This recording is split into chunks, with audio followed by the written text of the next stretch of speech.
ಕಾವೇರಿದ ಹಿಜಾಬ್ ವಿವಾದ. ಶಾಸಕ ಬಸನಗೌಡ ಪಾಟೀಲ್ ಯತ್ನಾಳ್ ಪೊಲೀಸರ ವಶಕ್ಕೆ. ವಿಜಯಪುರದಲ್ಲಿ ಹಿಜಾಬ್ ವಿವಾದ ಮತ್ತೆ ಮುಂಚೂಣಿಗೆ ಬಂದಿದ್ದು ಜಿಲ್ಲೆಯಲ್ಲಿ ತೀವ್ರ ಉದ್ವಿಗ್ನ ಪರಿಸ್ಥಿತಿ ನಿರ್ಮಾಣವಾಗಿದೆ. ಪ್ರತಿಭಟನೆಗೆ ಮುಂದಾಗಿದ್ದ ವಿಜಯಪುರ ನಗರ ಕ್ಷೇತ್ರದ ಶಾಸಕ ಬಸನಗೌಡ ಪಾಟೀಲ್ ಯತ್ನಾಳ್ ಅವರನ್ನು ವಿಜಯಪುರ ಪೊಲೀಸರು ಇದೀಗ ವಶಕ್ಕೆ ಪಡೆದಿದ್ದಾರೆ.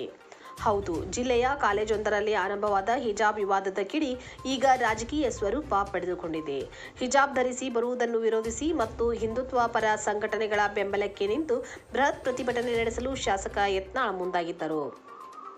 ಆದರೆ ಜಿಲ್ಲೆಯಲ್ಲಿ ಕಾನೂನು ಸುವ್ಯವಸ್ಥೆ ಕಾಪಾಡುವ ನಿಟ್ಟಿನಲ್ಲಿ ಮತ್ತು ಯಾವುದೇ ಅಹಿತಕರ ಘಟನೆಗಳು ನಡೆಯದಂತೆ ತಡೆಯಲು ಪೊಲೀಸರು ಮುನ್ನೆಚ್ಚರಿಕಾ ಕ್ರಮವಾಗಿ ಯತ್ನಾಳ್ ಹಾಗೂ ಅವರ ಪ್ರಮುಖ ಬೆಂಬಲಿಗರನ್ನು ವಶಕ್ಕೆ ಪಡೆದು ಕರೆದೊಯ್ದಿದ್ದಾರೆ.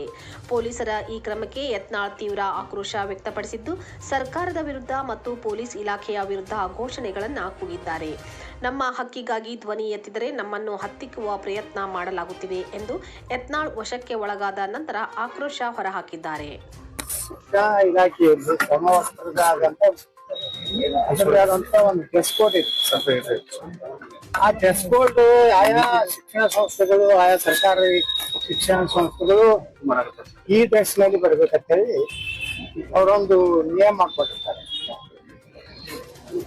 ಅದರಿಂದ ಮಕ್ಕಳಲ್ಲಿ ಒಂದು ಸಮಾನತೆ, ಮಕ್ಕಳಲ್ಲಿ ಭೇದ ಭಾವ ಇಲ್ಲ, ಎಲ್ಲ ಒಂದೇ ತರನಾದಂತ ಡ್ರೆಸ್ ಹಾಕುವಂತದೊಂದು ಪದ್ಧತಿ ಏನಿದೆ ಬಹಳ ವರ್ಷಗಳಿಂದ ಬ್ರಿಟಿಷ್ ಆಗಿನಿಂದಲೂ ಇದೊಂದು ಶಿಸ್ತಿನ ಒಂದು ಪ್ರತೀಕವಾಗಿ ಇವತ್ತು ದಿಢೀರ್ನೆ ಸಿದ್ದರಾಮಯ್ಯನವರ ಸರ್ಕಾರ ಮುಸ್ಲಿಮರಿಗೆ ಖುಷಿ ಪಡಿಸ್ಲಿಕ್ಕೆ ನಾನು ನಿಮ್ ಜೊತೆಗಿದ್ದೀನಿ ಅಂತ ಹೇಳಿ ಕೊನೆಯ ದಿನಗಳಲ್ಲಿ ಏನ್ ಅಧಿಕಾರ ಹೋಗ್ತಿತ್ತು ಅನ್ನುವಂಥ ದಿನಗಳಲ್ಲಿ ಈ ರೀತಿ ನ್ಯಾಯಾಂಗದ ಒಂದು ವಿಚಾರಣಾ ದಿನದಲ್ಲಿದ್ದಾಗ ಈ ರೀತಿ ಒಂದು ಕರ್ನಾಟಕ ಸರ್ಕಾರ ಹಿಜಾಬಕ್ಕೆ ಅನುಮತಿ ಕೊಟ್ಟಿದ್ದು, ಇದನ್ನ ನಾವು ಪ್ರತಿಭಟಿಸಿ ಈಗ ನಾವು ಹಿಂದೆನೆ ಹೇಳಿದ್ವಿ.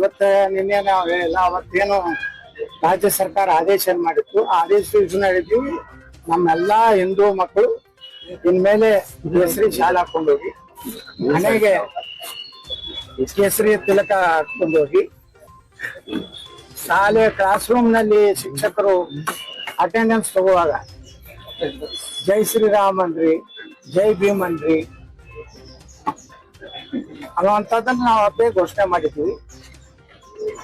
ಈಗ ಒಂದು 5-6 ದಿವಸದಿಂದ ಇನ್ನು ಈಗ ಶಿಕ್ಷಣ ಸಂಸ್ಥೆಗಳು, ಕಾಲೇಜುಗಳು ಪ್ರಾರಂಭ ಆಗಿವೆ.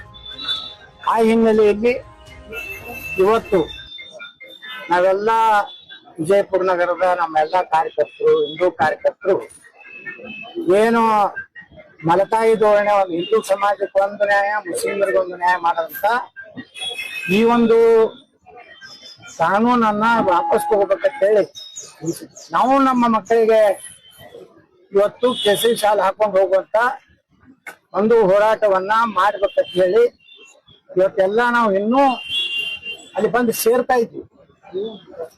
ಆದ್ರೆ ಇವತ್ತು ರಾಜ್ಯ ಸರ್ಕಾರ, ಡಿ.ಕೆ. ಶಿವಕುಮಾರ್ ಸರ್ಕಾರ ಇವತ್ತು ಇನ್ನೂ ಸೇರ್ತಾ ಇದ್ದೀವಿ. ಪ್ರಜಾತಂತ್ರ ಹೋರಾಟ ಇದೆ. ಯಾವುದೇ ಈ ದೇಶದ ಕಾನೂನುಗಳಲ್ಲಿ ಯಾವುದೇ ರೀತಿಯಿಂದ ಅನ್ಯಾಯ ಆದಾಗ, ಯಾವುದೇ ರೀತಿ ತಾರತಮ್ಯ ಆದಾಗ ಹೋರಾಟ ಮಾಡೋದು ನಾವು ಪ್ರತಿಯೊಬ್ಬ ನಾಗರಿಕನ ಹಾಕ್ತೇವೆ.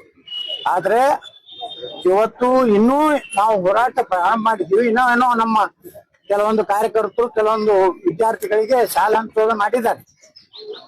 ಆದ್ರೆ ನಾವಿನ್ನೂ ಬಂದಾಗ ವಾಹನ ಇಳಿಯು ಪುರ್ಸತ್ತಿಲ್ಲ, ಪೊಲೀಸರು ಅರೆಸ್ಟ್ ಮಾಡುವಂತದ್ದನ್ನ ನಮ್ಮನ್ನ ತಳ್ಳಿ ನಮ್ಮನ್ನ ಇವತ್ತು ಒಂದು ರೀತಿ ಅಪರಾಧಿಗಳ ಜೊತೆ ಮಾಡದಂತ ರೀತಿಯಲ್ಲಿ ನಡ್ಕೊಂಡು ಪೊಲೀಸರ ಈ ಒಂದು ದಬ್ಬಾಳಿಕೆ ಈ ರಾಜ್ಯದಲ್ಲಿ ಹೋರಾಟ ಮಾಡುವಂತ ಶಕ್ತಿನ ಕುಂದಬೇಕನ್ನುವಂತ ಉದ್ದೇಶದಿಂದ ಪೊಲೀಸ್ ಇಲಾಖೆನ ಸಂಪೂರ್ಣವಾಗಿ ರಾಜ್ಯ ಸರ್ಕಾರ ದುರ್ಬಳಕೆ ಮಾಡ್ಕೊಂಡಿದೆ.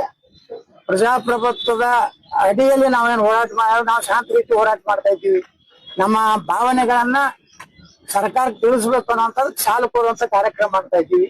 ಹಂಗಾದ್ರೆ ಹಿಂದೂಗಳ ಯಾವುದೇ ಶಾಲು ಕುಂಕುಮ ಹಚ್ಚುವುದೇ ಅಪರಾಧ ಈ ರಾಜ್ಯದಲ್ಲಿ. ನಾ ಈ ರಾಜ್ಯ ಸರ್ಕಾರಕ್ಕೆ ಎಚ್ಚರಿಕೆ ಕೊಡಕ್ ಬಯಸ್ತಾ ಇದ್ದೀನಿ. ನಿಮ್ಮ ಇದೇ ರೀತಿ ಹಿಂದೂ ವಿರೋಧಿ ನೀತಿ ಮುಂದೆ ಹೊರದ್ರೆ ನೀವ್ ಹೆಂಗ ಪಶ್ಚಿಮ ಬಂಗಾಳದಲ್ಲಿ, ಆಸಾಮದಲ್ಲಿ ಧೂಳಿಪಟಾಗಿ ಹೋಗಿರಲ್ಲ, ಹಿಂದೂಗಳನ್ನು ವಿರೋಧ ಕಟ್ಕೊಂಡಿದ್ದಕ್ಕೆ ಕರ್ನಾಟಕದಲ್ಲಿ 2028 ನೀವು ಧೂಳಿಪಟ ಹಾಕ್ತೀರಿ. ನೀವೇನಾದ್ರೂ ತಿಳ್ಕೊಂಡಿರ್ಬೇಕು.